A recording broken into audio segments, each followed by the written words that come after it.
Schnitzel. It's fried, it's crunchy, you put salt and lemon on it, it tastes great. Just about everybody I know loves schnitzel. I love schnitzel. It's my treat little sort of dinner when I want something that's a little bit like takeaways, but I want to know where it came from.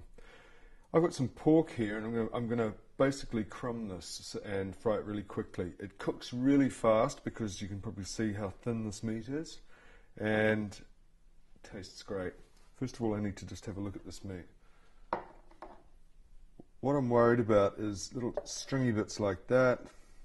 There's a little bit of fat over here, which I don't really want, so I'll get rid of that as well. Take that off as well.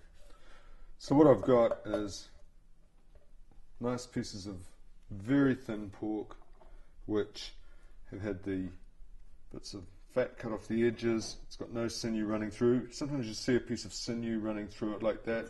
Just nick it with a knife. The reason, and if there's anything around the edge, sinew, you nick it. Because, of course, if you put that into fry, those pieces of sinew that go through the meat will shrink up quicker than the meat, and they'll pull it out of shape, and you want this to stay flat. So that's why you do that. So that's all ready to use now.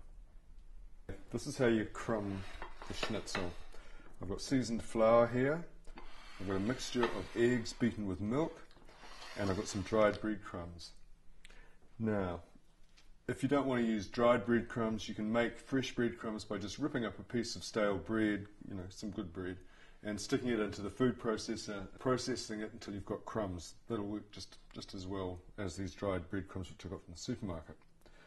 What happens is you dip the meat into the flour, give it a shake, you dip it into the egg, so it almost forms a kind of batter, so it gets a very sticky coating on the outside, and then you put it into these dry breadcrumbs, which of course stick to it, and you end up with crumbed meat, and that's what I'm going to do now.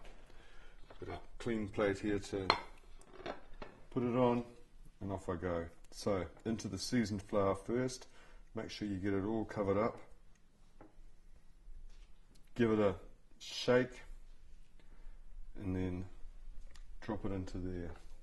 And the idea is, of course, is you do it like a production line, and you have everything sorted out, ready to go before you start.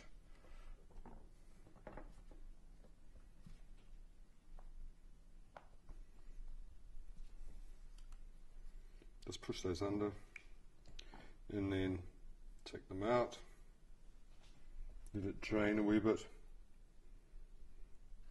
and straight onto the dry breadcrumbs. Heat them over the top, like that, and give it a good slap. You really want those to stick.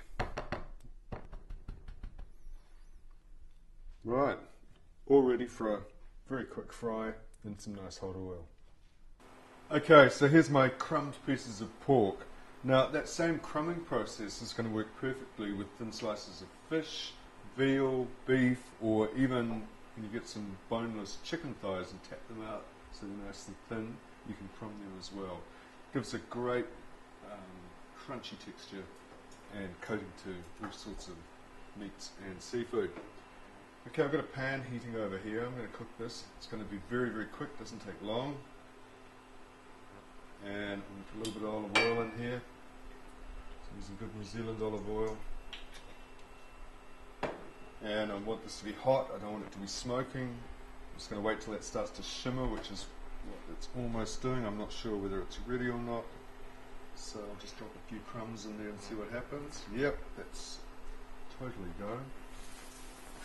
And I'm just going to fry that.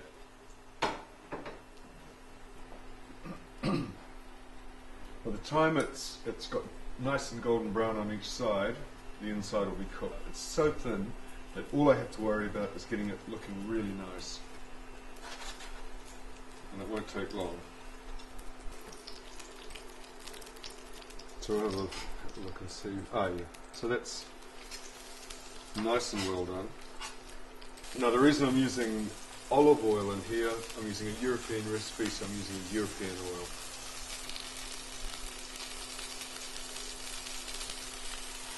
And I think that's cooked, so I can take that out, and I'm just going to put it on the paper towel and let the fat drain.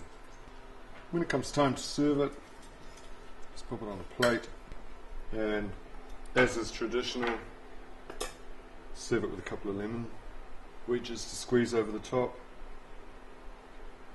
You're all set to go.